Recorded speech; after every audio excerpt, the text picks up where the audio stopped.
Indian Navy has been amongst the services, the pioneers of indigenization in defense technology. We have started building our own warships from the late 60s and commissioned our first naval warship in 1972. And since we haven't looked back, and the indigenous content of our ships have kept going up by the year. There are more than 600 private entities and MSMEs that are supporting our defense shipyards and private shipyards in our effort to produce an indigenous fleet for the Indian Navy.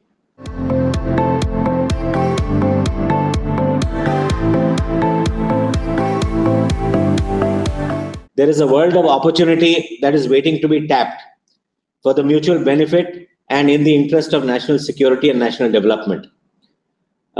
We in the Indian Navy and in the Eastern Naval Command will be more than happy to go more than halfway to meet all of you. We'll be happy to share information. We'll be happy to sit across the table, and we'll be happy to share our visions, perspectives, and our requirements with all of you, so that wherever you can pitch in and be a reliable partner to the Indian Navy, that will be an absolute delight for all of us.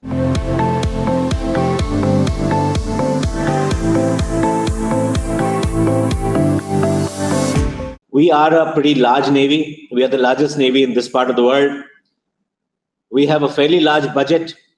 Unfortunately, much of that budget is going to foreign companies and vendors. And that budget needs to go to all of you people sitting across the net from me. And that is where we need to innovate. We need to plug into our efforts. We need to know each other's requirements and make sure that we are partners in the progress of our Navy. And we'll be more than glad to spend our money, our budget, on our indigenous entities rather than spending them on foreign entities. Marine propulsion and in high technology weapons and sensors. That's where we lack. And if we are able to make strides in that direction, I think we will be a completely builder's Navy in the true sense of the word, as Mr. Sabharwal was trying to tell us.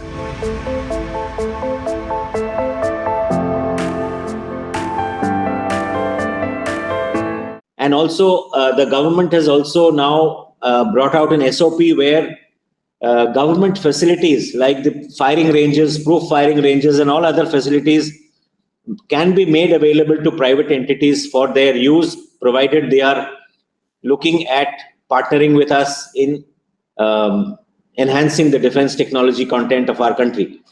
So these are initiatives which I would recommend and urge that all of you follow up and get information about all these aspects so that we can move ahead together in a mutually beneficial manner.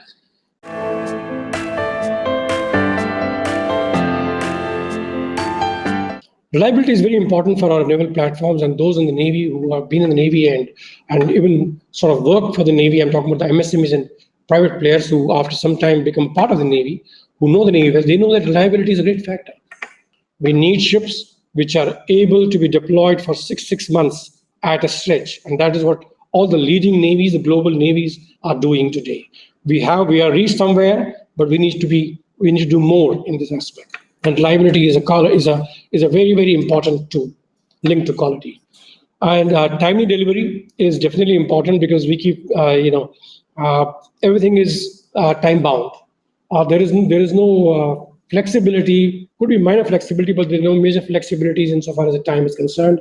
So whether we are doing the repair work, whether we are supplying any spare, whether we are supplying any indigenized spare, or trying to innovate and making sure that an indigenous component is being put in place of the foreign component, it has to be done in a time-bound fashion so that it can then help us out and make sure that everything is going on time. Innovation is another area which is, I would say, in today's world and now the stage that we are in, 2020, it has become very, very critical and very, very important. There are a key set of technologies, foreign technologies, which are there on our ships, whether it is down below, I'm talking about the engine rooms, or whether it is the ops operational rooms or the bridge, or for that matter, the upper deck, the missile systems. there is a fair amount of foreign tech which is there, still embedded and deep entrenched, which we need to sort of indigenize through innovation. I would say replace through innovation. And for this innovation, maybe we will have to have a tie-up, MSMEs and the startups and the academia. That's a very important component. And all of you who travel abroad and who have read and who know, they know that for leading countries, superpowers, academia is a very important thing, and they plug in, like for example, US, they plug in the academia at a very high level, and there are huge budgets also earmarked for it, for research, who then get on with startups and MSMEs in those countries, and then provide solutions which are innovative, which are low cost, at the same time very technologically intensive. So innovation is definitely going to be the key.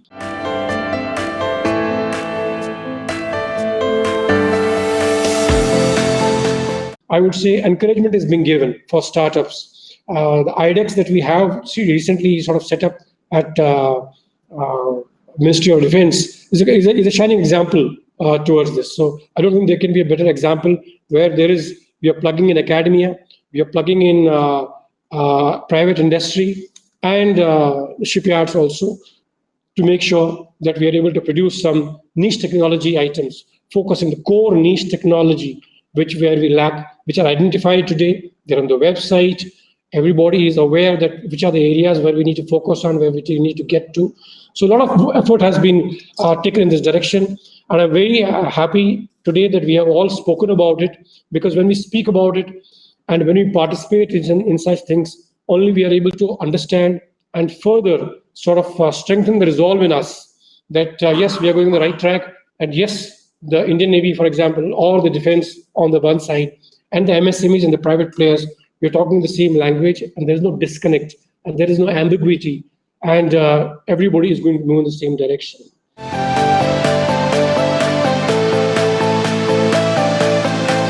Well, the time and space is really ripe now for the MSMEs to take the emerging opportunities in the defense industry.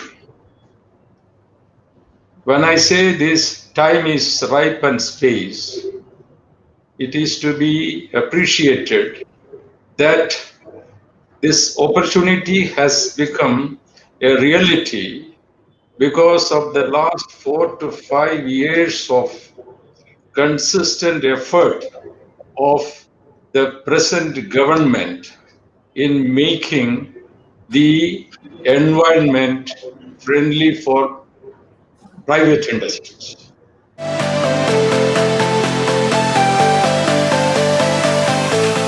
All companies or startups have to focus with deep concentration on their domain. The depth of the domain is very important.